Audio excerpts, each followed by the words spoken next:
এই ভাত বসালাম, ডিম বাজার থেকে এসেছে, তে দিয়ে দিলাম।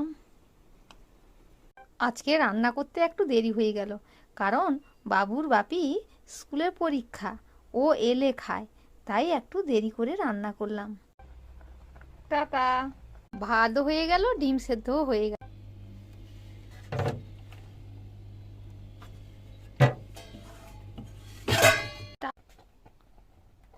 ভাতে টমেটো দিয়েছিলাম, টমেটো ভাত থেকে বের করে নিলাম। এই টমেটো, পেঁয়াজ, কাঁচা লঙ্কা, তেল, লবণ দিয়ে মাখালে যা দারুণ লাগে না, বলে বোঝাতে পারবো না। শক্ত আছে, আর একটু ভাত হবে। এবার ভাত হয়ে গেছে, এবার ভাত নামিয়ে নিব। প্রথমে ডিমটা বের করে নিই, কারণ ডিমটা ছাড়াতে হবে, জল দিয়ে দিলে ছাড়াতে ভালো হয়।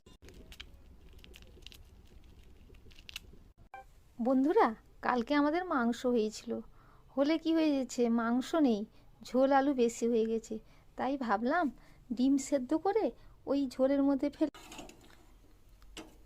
ফ্রিজে ছিল তো, একটু গরম করে নিতে হচ্ছে, ফোটাতে হচ্ছে। ঝোল আলু দিয়ে খাওয়া যায় না, তাই ডিম সেদ্ধ করেছিলাম, ওই ঝোলের মধ্যে দিয়ে দিলাম। তাই এর আমি নাম দিলাম চিকেন ডিম কারি। এবার গরমও হয়ে গেল, ঝোল ফুটেও গেল, এবার নামাবো। এই যে মাখানো চলছে, টমেটো, উচ্ছা ভাতে দিয়েছিলাম, পেঁয়াজ লঙ্কা দিয়ে মাখালে খেতে ভালো লাগে ও। আর আমরা খেতে বসবো। Tata, bye bye.